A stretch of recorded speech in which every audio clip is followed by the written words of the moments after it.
second.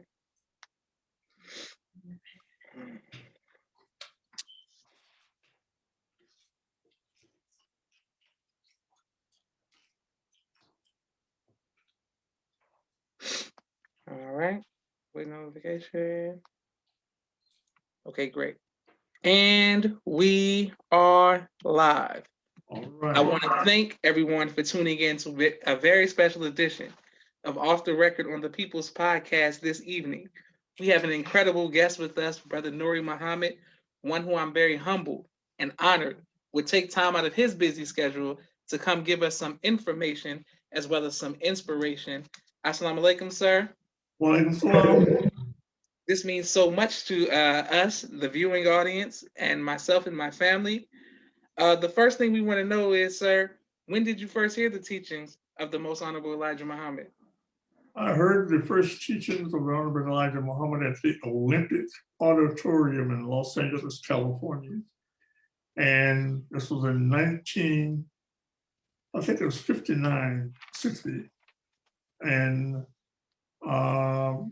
the story behind that, I was going to LA City College. I was running track, and they had Brother Sunday Herald Dispatch newspaper. That was a black newspaper in Los Angeles, and the Honorable Elijah Muhammad had an article in the paper. And the article, the brother came by on the campus, and I bought one, and he said, read the article. So I read the article, and the Honorable Elijah Muhammad says, we, the Negroes, should take the white man's religion of Christianity and throw it in a garbage can and pick up the garbage can and defend ourselves. So when the brother came back the next week, he said, did you read the story, read the article? I said, yeah. I said, who is this nigga? I said, the white man ain't gonna let him get away with this. I mean, and the brother said, that's the Honorable Elijah Muhammad. He said, he's speaking at the Olympic Auditorium this Sunday. I said, what? He said, well, I'll be there. So I went to the Olympic Auditorium, and that's when I first heard the teachings of Islam from the Honorable Elijah Muhammad himself. And then I got the information, went to the mosque, proceeded to go through the process, got my ex. Brother Abdullah was the minister there. And that was the beginning of my journey in Islam. Beautiful. Praise be to Allah. And I want to make sure that we thank you and your family for you all sacrifice. For we stand on your shoulders, and we are extremely grateful. What was it like to hear the Most Honorable Elijah Muhammad in person? What was that like? Well, back up, I was going to LACC. I was running track. But the church I was in had a little study group, and very good. And in fact, all the mosques should have it. It was that good. The pastor would have all the married couples come over to his house on a Saturday evening, and we would have the Bible, and we discuss the Bible, and we would ask questions and like that. So the question came up, and I said, what was the first thing that God made? And the pastor, for a moment, I could see him reading the first verses of the Bible in his mind, and it was his lips, he was reading. He said, well, the first thing God made was light. I said, well, where did the water come from that he was standing on when he made the light? That's right there in the Bible. Yes, so he couldn't, and he said, well, God made it. I said, I know it was when. And so we got in, and finally his wife said that his wife finally said that people ask questions are foolish. Or some, in other words, she called me a fool for asking the question. So I asked the Reverend, I said, well, I don't know, I'm here to learn. And because I'm learning, I'm a fool for asking a question. So I got up out of the church, I left the church, and that was the end of it for me. Yes, sir. Yes, Then sir. this brother that was selling the paper, the Herald Dispatch newspaper, when he came by that's Friday selling the paper, he said, did you read the article? I said, yeah, I read the article. I said, who is this nigga? I said, the white man, you gonna let him live? And they said, that's the Honorable Elijah Muhammad. Yes, Said sir. he's speaking at the Olympic Auditorium this Sunday. I said, what? He said, yeah, he's speaking Sunday. I said, I'll be there. Mm. So when I got there and at the Olympic Auditorium, I was upstairs in the balcony and to the Honorable Elijah Muhammad's left. And then the Honorable Elijah Muhammad started teaching. And then he taught where the water came from. And so I told my cousin who was with me, I said, this is the man we've been waiting on. Praise be to Allah. So I got the information, but my cousin, he never did accept the teachings.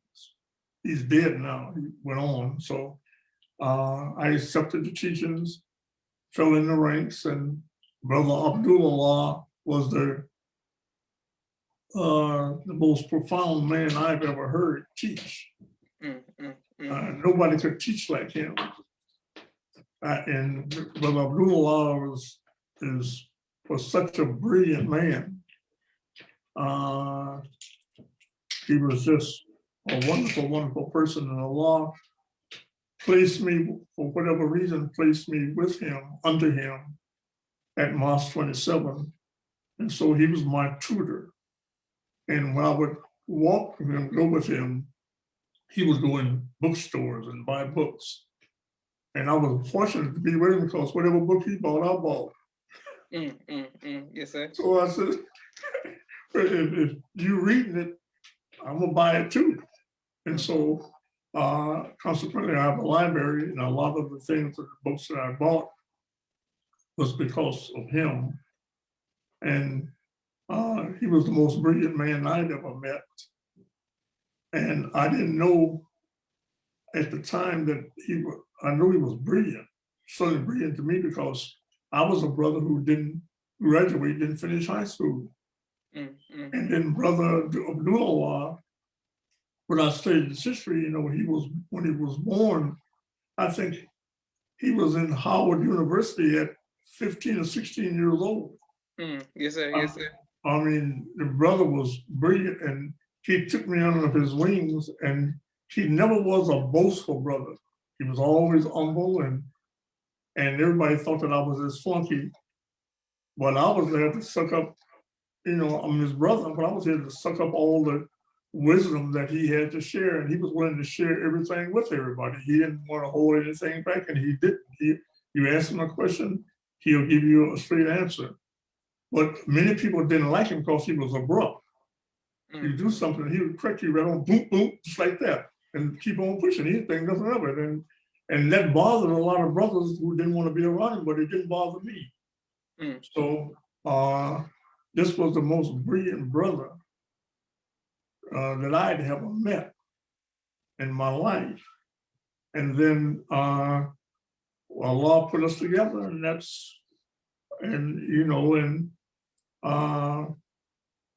when he moved when the messenger moved him from Los Angeles to Atlanta, I was a brother who helped him move and all that stuff like that. And so a lot of the stuff, in fact, a lot of the letters of the Honorable Elijah Muhammad wrote to him, and they transferred when he moved and like that. I have those letters myself. So we were very close. This was the closest brother to me, Brother Abdullah. And so that was, and I was under his wing, and he taught me. In other words, we just hung out together, and I'm a dumb brother. I didn't graduate from high school, but I did my GED. I got all the stuff and got that, but I'm saying at the time, I was just a brother. And this was a brilliant brother the most brilliant man that I had ever met. Because no one could teach like him. Nobody. Beautiful. Praise be to Yeah. Allah. And how did the people feel about the nation during the 60s and the 70s? Like, how did they respond to you all in Los Angeles? Was it nice, or were they receptive? Oh, no, the brothers, we go into the neighborhood, and all the brothers, they were with us because, and then all of them knew that we don't eat no pork, so they don't eat no pig. So all the community knew that, so that was good. And the community was Brother Abdullah. He had a way in Los Angeles, the brothers and sisters, wherever he goes, they would just, crowd around him, and he had that charisma, and he was a down home earth brother. He wasn't above you, and even though he was the wisest man that I had ever met, because no one could teach like him. And that's it. Excellent, beautiful, sir. After hearing the Most Hon Elijah Muhammad in person in 1960, after that, did you ever see him again or hear from him again? Who, the Hon Elijah Muhammad? Yes, sir. Oh, yes. Well, we ran around the corner. He's in Phoenix. I'm in LA. Mm-hmm. So, no, I was, never was no doubt in my mind who was the leader. Mm-hmm. Malcolm certainly wasn't that. And I didn't consider Malcolm superior to Brother Abdullah, but so Malcolm didn't, because there's a story that that Malcolm told. He said when he came out to Los Angeles, this is before Brother Abdullah was in the nation. Malcolm came out to teach, and so Brother Abdullah says Malcolm was speaking at some well-to-do hotshot Negro in Los Angeles. So he invited to come over and hear it. So he was there, and he heard with Malcolm. And so Brother Abdullah was so dynamic. So when Malcolm got back to New York, he told the brothers and sisters there, he says, brothers and sisters, I met a nigga out there in Los Angeles. Said, if that nigga ever come into mosque here, he says, I got to step aside. So he's that. So when Brother Abdullah became the minister in Los Angeles, Malcolm came out and invited him and brought him to New York. Mm-hmm. And so when he got to New York, Malcolm said, brother and sister, you remember I told y'all that was a nigga out in Los Angeles? Said, if that nigga ever comes, said, well, he's here today, he's teaching. Mm-hmm. So Brother Abdullah, that was his introduction in New York. And then at that time, there were three, and it was in Boston. Minister Farrakhan was in Boston. Mm-hmm. Malcolm was in New York. Brother Abdullah was in Los Angeles. I don't know who was in Chicago, but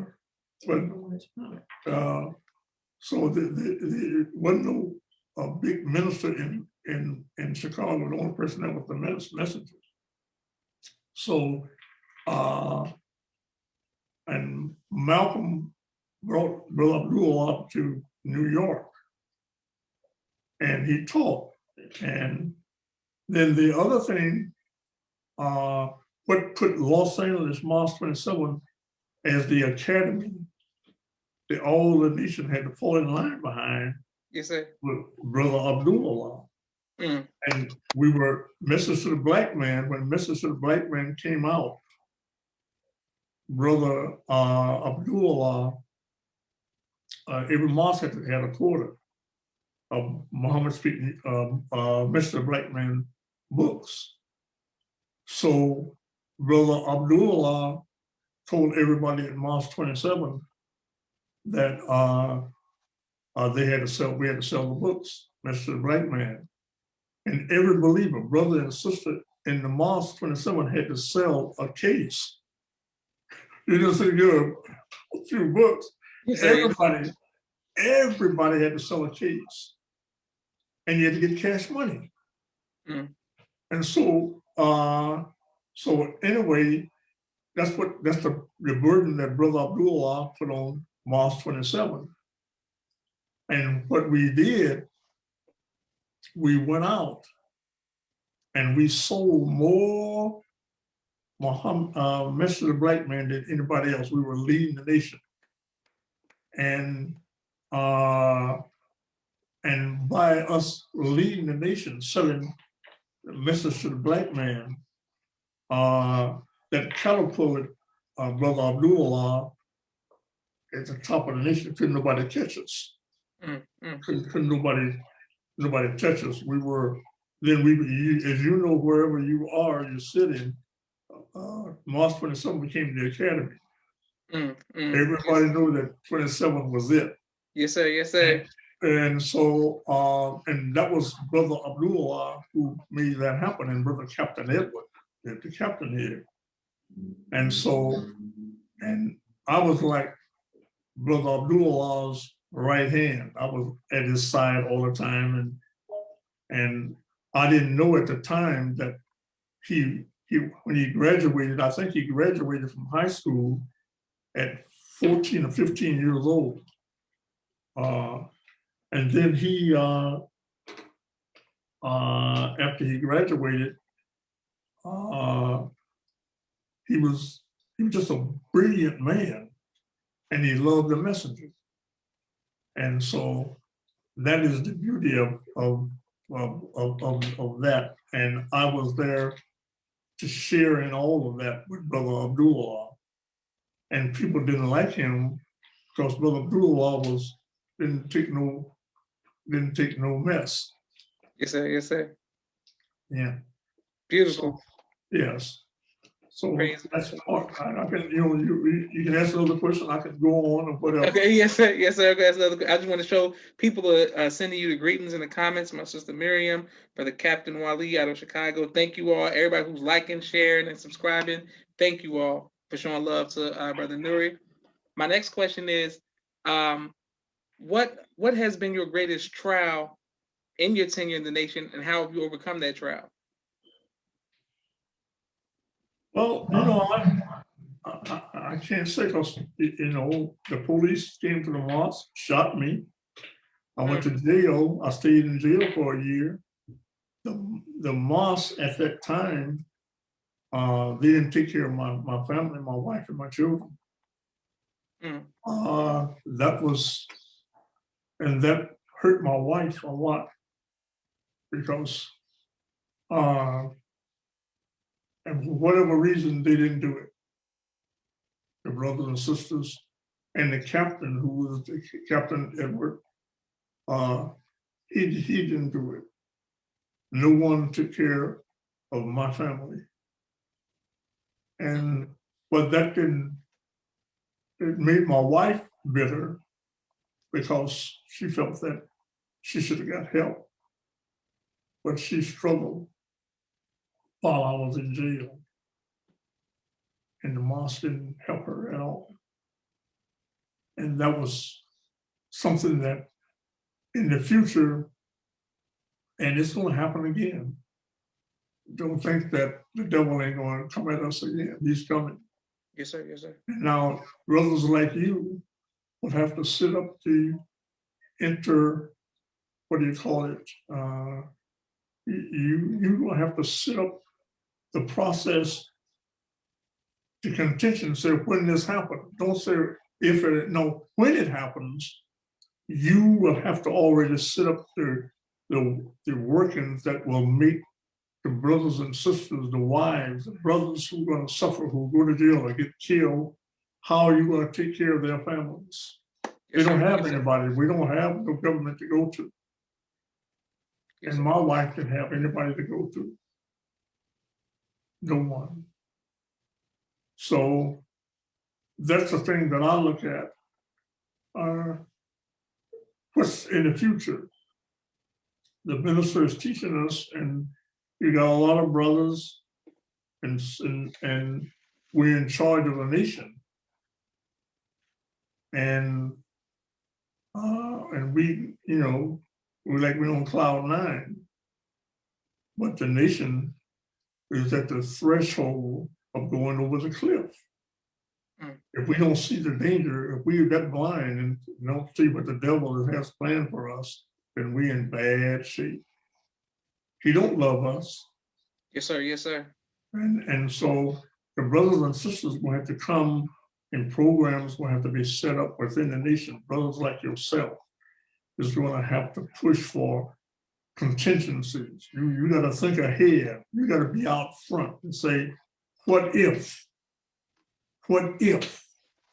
And you have to make plans with the staff that you have around you to confront those contingencies. They're coming. They're coming, no doubt about it. And if we don't, you said, well, look at the minister, well, we have to look at everybody. We have to weigh everybody in front of us. Yes, sir. I mean, that means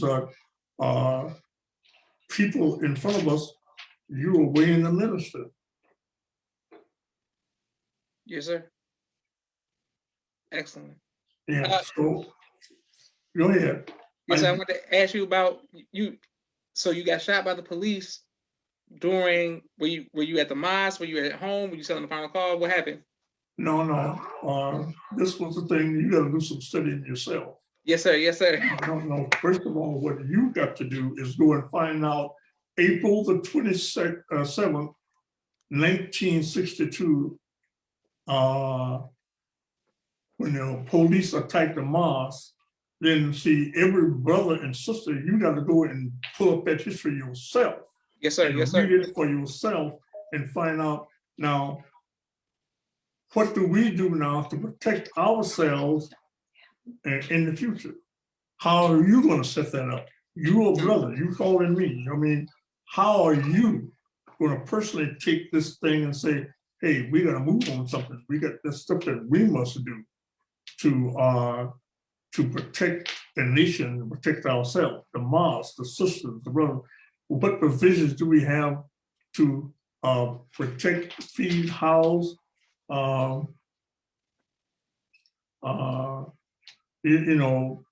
Like with me,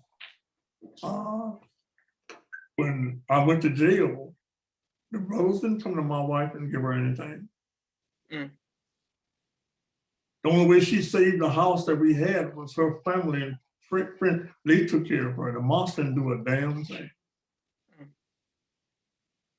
They didn't take care of her. They didn't look after her. They didn't give her anything. She worked, and if she didn't have her family to take care of her, everything would have been lost. What happened? And so that's what we have to look at. What happened to me, and I wouldn't. And I'm thankful to Allah. I never was bitter. I wasn't bitter at the believers. They didn't come. They didn't come to jail to see me. The captain never came to jail to see me. Now, Brother Abdullah, he was with me because he was in jail too. That's the thing. So we all was in jail. Now, my captain, Edward Sherrill, he was a parole officer. So he was working with the system. So I don't know whether he was an undercover police officer or not, but he was the captain of the mosque. That's just the way it is. Yes, sir. Yes, sir. And so no one, you're a young man, you're a young brother. What are you going to do? Or what can you do? After hearing all this. What happened in April? Yeah. Because how old were you? Were you here when that happened? Were you born? No, sir, I was not. I wasn't born. No, sir, I was not. Okay. Well, see now. Okay. Let me tell you how it started. Yes, sir.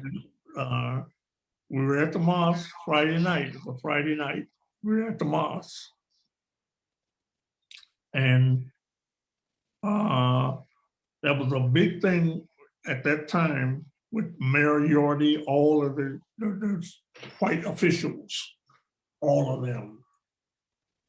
And they hated Islam to an nth degree. Then and now, nothing's changed. Yes, sir. Yes, sir. Yes, sir. White man, see, that's what black folks in the mosque have to understand. The white man is the devil. Yes, sir. And we don't want to believe that. I know some good white friends. I don't care how good you think he's the devil. So now, we're at the mosque. And the way this thing really happened, we didn't have all of us, we wear suit and ties. And what we would do, we would bring we had a brother who had cleaners. So the brothers would bring their suits on a Friday night, midnight, and the brother who had the cleaners, he would take all the brothers' suits and everything, and he would clean them when they come to the mosque. Next time they could pick up their chicken coat at the mosque. Well, that's what the brothers was doing.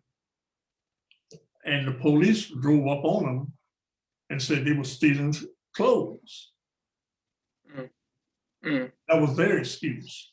Now, they know better than that because the police then and now has infiltrated the mosque.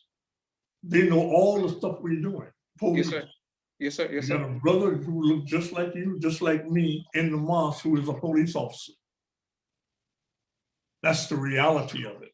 Yes, sir. Yes, sir. And so, and we got to understand that. The police, we're infested with police officers, men and women. So now, once you understand that, you start teaching that, then you start putting fire under their behinds. Now they got to check themselves out. And you make everybody look at everybody, you a brother or sister, or you the police officer. Because if you start doing your what you were doing, and then the police are going to want to stop that and stop the brothers and sisters, and the Messengers program, they don't want to shut it down. And they got brothers who look just like you in the mosque who are the police. They got sisters sitting up in the mosque with their garments on who are the police. Yes, sir. Yes, sir. They are there to destroy the nation. And if you put out something strong, they're going to say, well, so you have to expose them wherever you find them. Praise be to Allah. And just because, alhamdulillah, assalamu alaikum, brother, that don't mean that that's your brother. Yes, sir. Yes, sir. Yes, sir. And see, and I was able, under Brother Abdullah, I was able to understand that real soon, right off the bat. Just because a brother say assalamu alaikum or a sister say assalamu alaikum, that don't mean that they're Muslims. First of all, you can do one simple thing. You can just go and look at us and look at the diet, look at the way we eat, and they'll tell you who the Muslims are. Yes, sir. Yes, sir. They'll tell you who's following the teachings just by watching their diet, what they eat.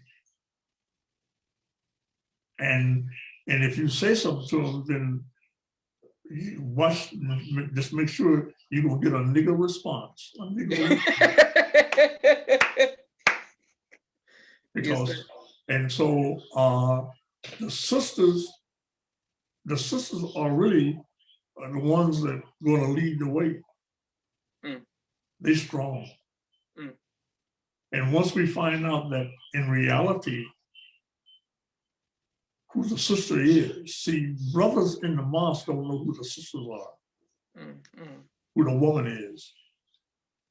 The woman, she is Allah. she is God.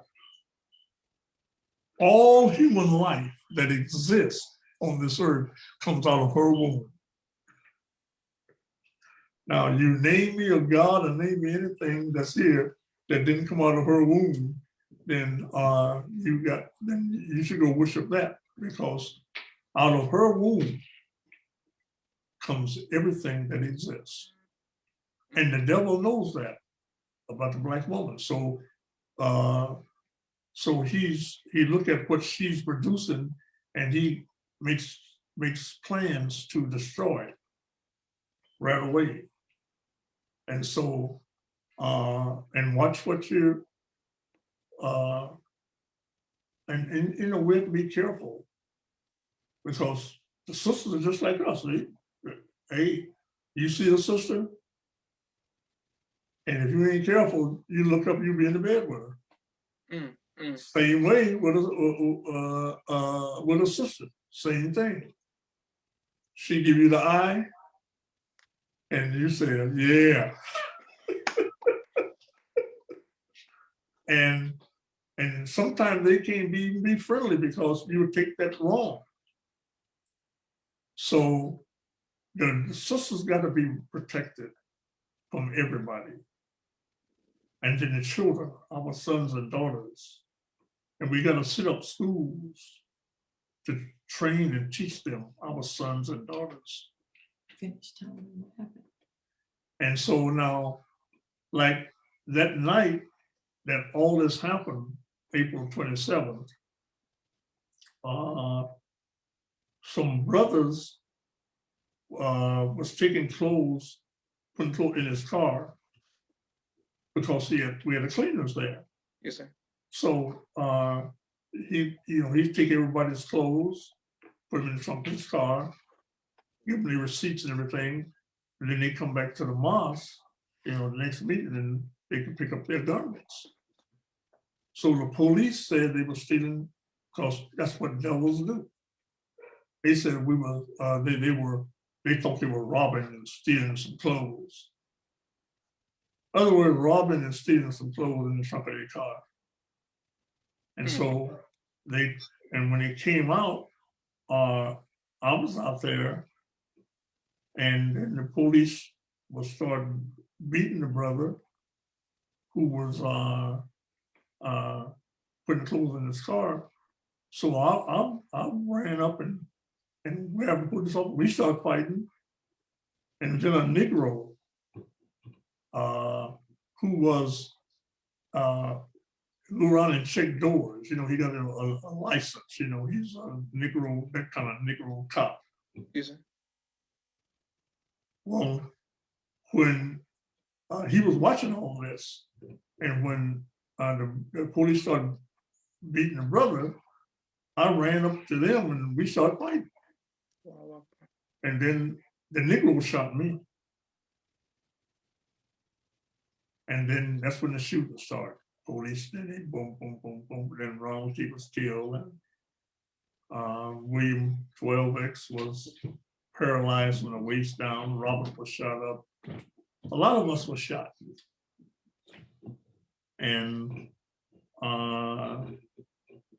the white press, then and now, white people don't dig us, and particularly the white press. They don't dig us. They don't like us at all. So, and if I gave you a picture of all the brothers, or if you have a picture, maybe you don't have a picture, you should have one. It's available, of all of us going to trial. Yes, sir. Yes, sir. Yes, sir. And we have, and the picture, particular picture, we have our two lawyers, lawyer Brody and Lurie Miller. Those are the two top black lawyers in the city of Los Angeles at the time. With nobody better than those two brothers. And so now the messenger, Hon Elijah Muhammad, hired these two brothers. And then we have myself, brother Abdullah, brother Captain Edward. We have a picture of all in the trial right there. And all the brothers that are gone away, Brother Abdullah passed away. I'm looking at this picture. Everybody on the picture, there's not but this is the picture. And nobody everybody on this picture is I'm alive. Both of the lawyers are dead, but the captain was dead. Brother Abdullah passed away. Practically everybody on this picture is gone. Mm. And if you ask the brothers and sisters in the nation, they don't know nothing about what took place, their own history. And when you don't know your own history, what does history say? It's going to repeat itself. Yes, sir. Yes, sir. So because we didn't learn, and we were able at the time to get 2 Black lawyers, who were the best Black lawyers in Los Angeles. But that picture I just showed you, there's only about, in this picture right now, there's only about 2 of us, if that, still alive. All the brothers that was involved in the case, they all passed away. Most all of them are gone. And it's interesting, you'll see, you have an interest in because you want to know about history. So Yes, sir. and that's good that someone is thinking and want to share that with the rest of the believers. But you will find that brothers and sisters, they have a deaf eye to what you're trying to do. Because, in other words, if it didn't happen to me personally, and you're looking at me personally, then it didn't happen. In other words, they don't seem to care about what is taking place. Because if you right now, if you did a little survey, you ask your brothers and sisters, says the Nation of Islam in the battle with the police, in particular, say the case in Los Angeles, who was the first brother to die there? They wouldn't know. They don't know nothing about any of that, because that kind of history is not taught in the mosque or in the nation. Our history don't mean nothing to us, brothers and sisters. And so now that's a job for you, a big job for you, and to cultivate the sisters. Because now I'm gonna give you a little key to success. If you're gonna have a successful mosque, you better be in the corner of those sisters. Yes, sir. Yes, sir. Because if they in your corner, you're gonna be a flop. You gotta have the sisters, because the sisters run the mosque. They donate more than anybody. That's just a fact. Yes, sir. Yes, sir. So in every mosque. So that should tell us something about who and how important the sisters are and how we should protect them. But we don't. We don't. Now, you're a young brother. You married? No, sir. Well, that's a big strike against you. You got all those beautiful sisters in the nation and you don't have one. That's right. So what's wrong? ain't nothing wrong with them. Yes, sir. Well, I mean, what I'm saying, nothing wrong. In other words, a sister see you and you see a sister, then the natural thing is for you all to get together and replenish the nation. Absolutely. And that's what you're supposed to, and that's what you should be teaching. You can't teach anything else because homosexuality is running rampant throughout the Black community. Yes, sir. It is just rampant. And it's in the mosques. Yes, sir. Yes, sir. And so now, these are the things that you have to, as you're a minister, right? Are you a minister? No, sir, I'm not a minister. I'm just a brother, sir. You just a brother in the ranks like me, huh? Yes, sir. Yes, sir. Well, that's that's what makes the armies move is the brothers in the ranks. Yes, sir. So, but we need good leadership. And but you in the ranks, you got to get you a sister, and you got to be an example. You can't tell me nothing if you in front of me teaching me I got a wife and you ain't got one. Yes, sir. Yes, sir. Yes, sir. What can you teach me about life and marriage and a woman? Nothing. Because you haven't experienced that. You don't know nothing about it. You ain't lived that life. You ain't found out that once you get married, you on the apron string. Yes, sir. Yes, sir. And that's not a bad thing when you got a good woman. That's not a bad thing because she gonna produce some good fruit for you. And that's what you want. You want to see yourself reproduced. And so you can't do that unless you get you a good woman. And so first example you gotta be is show that all the brothers that see this beautiful sister right here, she's the prettiest thing in the mosque. And I got her. Yes, sir. Yes, sir. Yes, Because sir. when I came in the mosque, that's what I got. I got the beautiful woman in the mosque. And everybody knew it.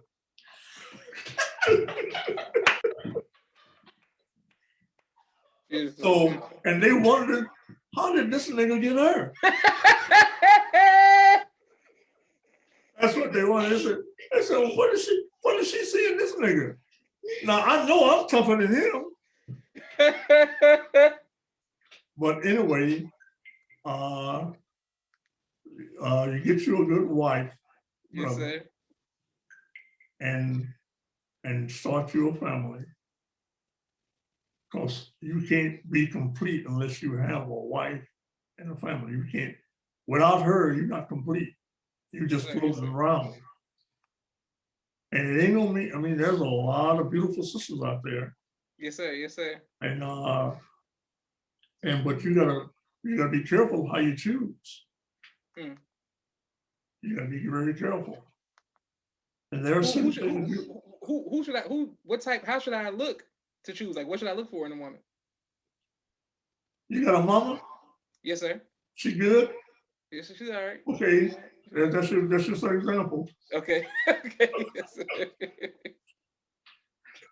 Yes, sir.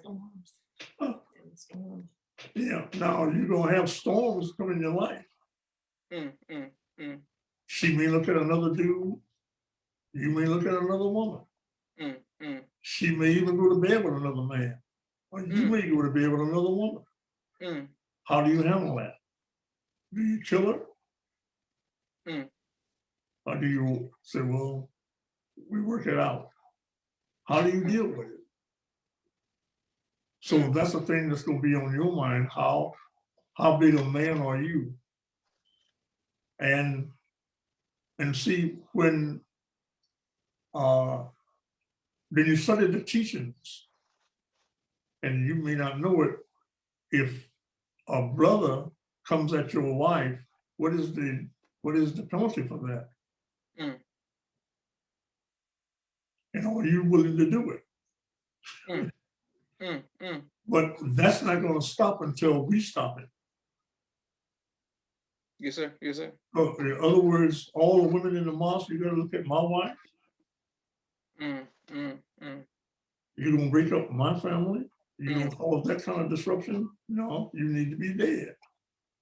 Allahu Akbar. That's the way it is. Yes, sir. Yes, sir. Yes, sir. And so, so you gotta get yourself a good mate. You can't be single floating around in the mosque. Yes, sir. Yeah, that's right. You can't be floating. You gotta, in other words, you're a brother, you're handsome, you have all the things. You got a job? Yes, sir. Okay, you gotta have a job.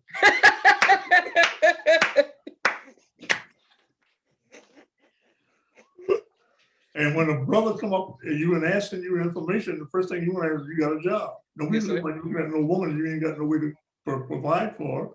Absolutely. Of course, you should be looking for, I'm gonna put you in not an apartment, I'm gonna put you in a home. Yes, sir. Yes, sir. That's your goal, not we gonna have a nice apartment. No. She wants a home that she can call her own, that her name is on the deed. Yes, sir. Yes, sir. And that's what you want to give her. Absolutely. You buy you a home, and when you get married, she's on the deed. Praise be to Allah. Beautiful. And that's just the way it is. Now, you say, well, what if we get divorced or get married? Well, there's a song my wife plays all the time, starting all over again. And that's what you have to do. You can't say the life is ended, I'm still here. So if Allah didn't bless me with this woman, then you go your way, she go her way. The sisters out there waiting on you. Yes, sir. Yes, sir. That's just a fact. But once you get there, it don't mean the struggle is over. There's gonna be all kinds of stuff that come in your life. You gonna see another woman. She gonna see another man. And how do you deal with that as a young man? And so, well, no, if your wife is pretty, some men gonna look at her. That's just the way it is. How you know that? Because that's what you do. Yes, sir. Yes, sir. Yes, sir. You look at her. And then the brother said, oh no, she's married or she's engaged. Now, she can be engaged. You just want to mess with that, but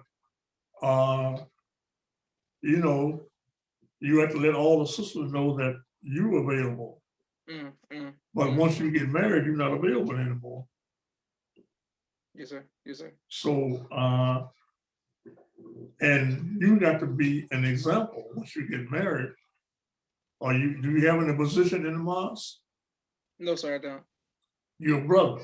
Yes, sir. That's the greatest position you can have. Praise be to Allah. Yeah, I mean, ain't nothing greater than a brother. Yes, sir. Because all the sisters are looking for your brother. Yes, sir. Yes, sir. But Brother Nuri had a question for you.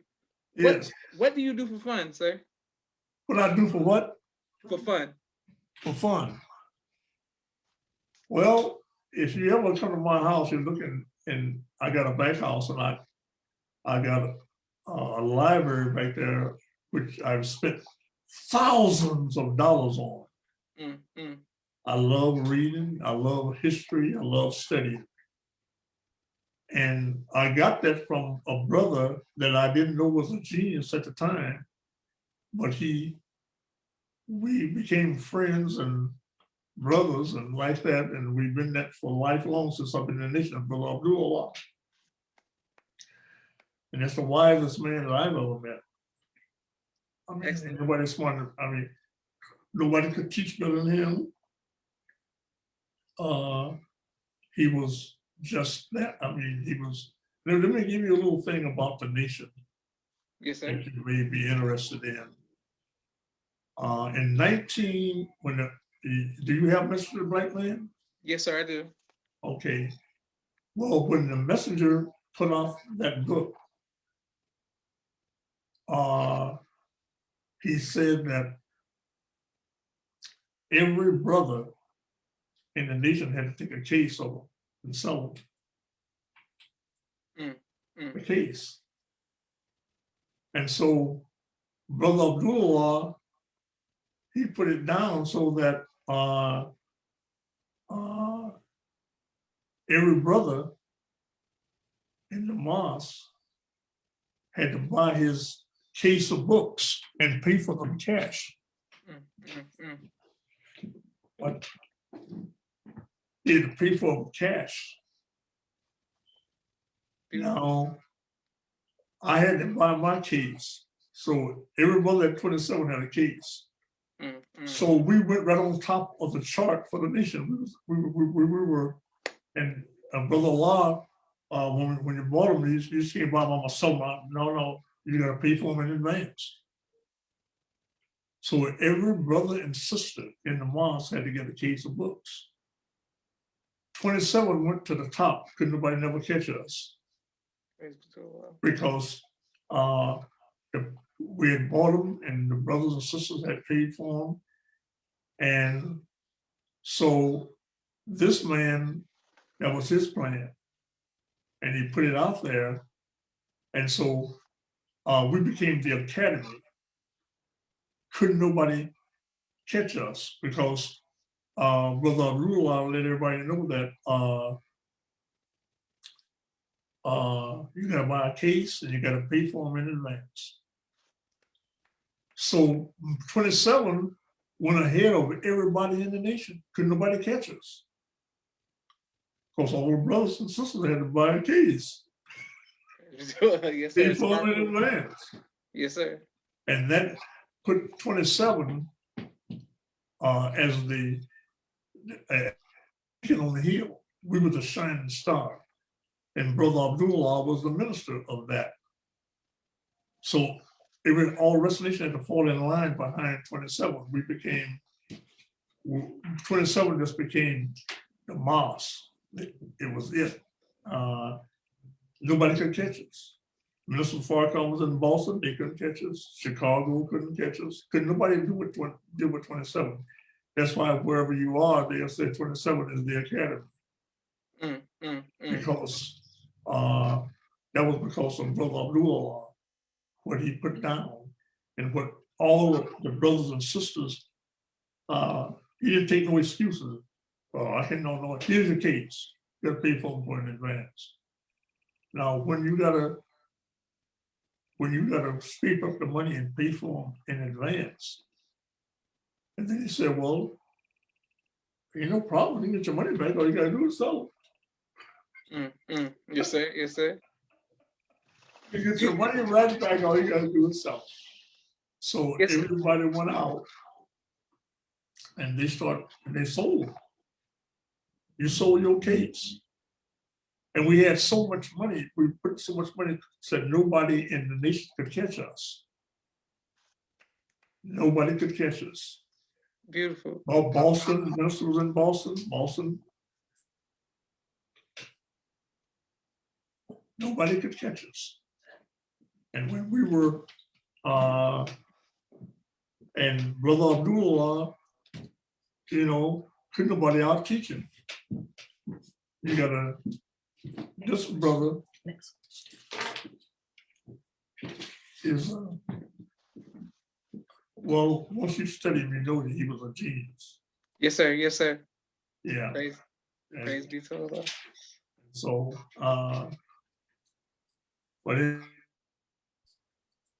yeah. What else is up? What else you want to know?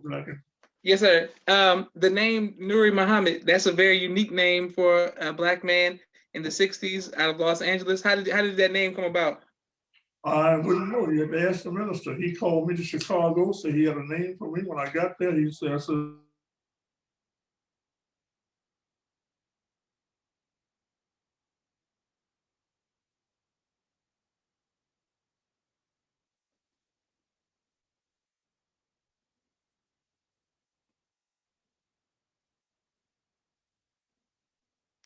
Okay, I think it's a little frozen right now. So you get a name, so they're on it. Okay, you there? Yes, sir, I'm right here.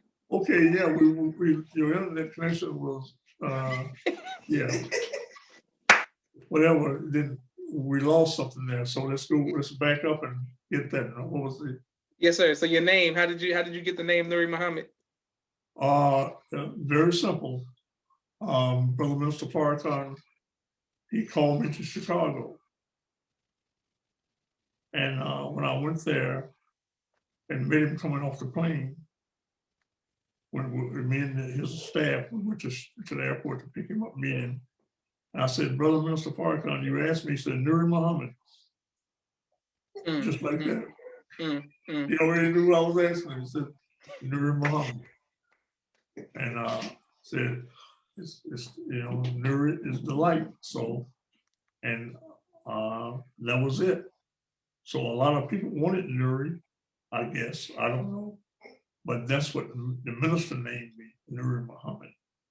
Beautiful. And then the other Nuri Muhammad, in my opinion, the other Nuri, you know who the other Nuri is? Yes, sir. Who is it? The minister, Brother Nuri, the one who teaches. Oh, yeah, right, from Indianapolis. Yes, sir. Yes, sir. Yeah, he's a brilliant man. Mm. That Nuri is a brilliant man. Mm. I mean, Yes, sir. he knows business and he's tough. Praise be He's to Allah. tough. He is tough. And in reality, can't nobody out teach him. Mm. See, I'm just straight up and honest. I don't pull no punches. And that's just the way it is. Can't nobody out teach him. And he's a beautiful brother. He's humble. He's all that. And so that's just it. He is that man. And he outshines everybody. Mm. And everybody know that. Mm. And the ones who don't know it, they're jealous of him.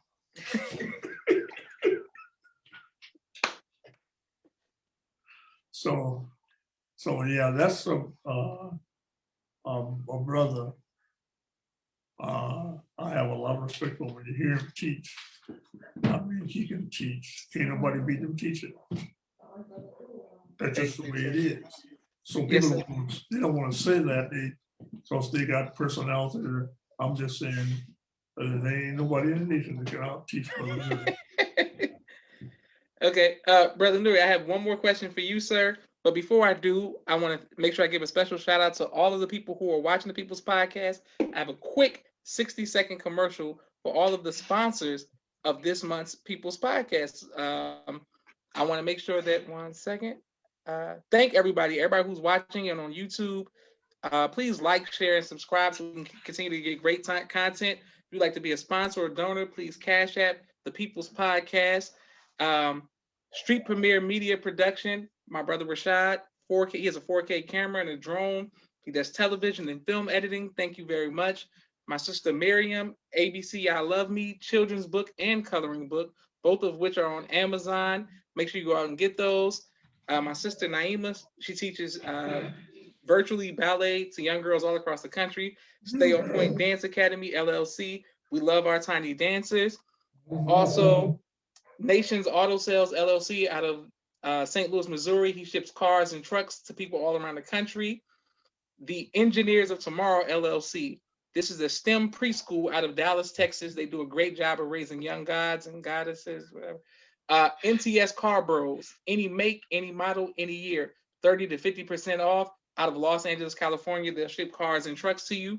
Raising Black Millionaires, Sister Tia Muhammad. She teaches economic empowerment and development through flashcards. Thank you very much. Brother Kenneth, bow tie maker extraordinaire. He'll ship bow ties to you anywhere in the country. I'm coming right back to you, Brother Nuri. Brother Chantel, yes, sir. Brother Chantel X. He pays his truck drivers weekly. He specializes in refrigeration, and he's the X and Express. Sister Latasha Muhammad, Queen is I, Poetry and Apparel. She does an amazing job. Let's make sure we support Sister Latasha Muhammad, Queen is I, Poetry and Apparel. Sister Betty out of Atlanta, Georgia, the Nurses Cream, makes for all of the nurses who are on the front line. Thank you very much. We support you all during the pandemic. Dr. Henry M. Carter, King Henry Turkey Legs, right here in Atlanta, Georgia.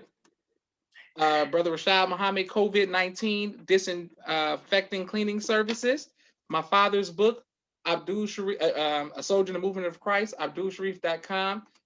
My last but not least, my two books, Cleopatra, which is a children's book on Amazon, and No Father, No Excuse, which is on Amazon as well. Brother Nuri, I have one more question for you, sir. What would you like your legacy to be? And I believe Master Farrakhan Muhammad and his messenger, the Honorable Elijah Muhammad, and being able to follow Minister Farrakhan and be a part of the Nation of Islam. Nothing greater than that. Praise be to Allah. Well, I want to thank you for your sacrifice. your family sacrifice on behalf of myself, my family, and the viewing audience. We stand on your shoulders. We are eternally grateful for the work that you have done and the sacrifice that you've made. May Allah continue to bless you and reward your family and your children and grandchildren. We're truly humbled, and I'm honored that you would come on the People's Podcast. Thank you very much again, Brother Nuri. Thank everybody for watching. We're going to put this on YouTube. This is Joshua Leonard Muhammad signing off for the People's Podcast. Assalamu alaikum. Wa alaikum salam.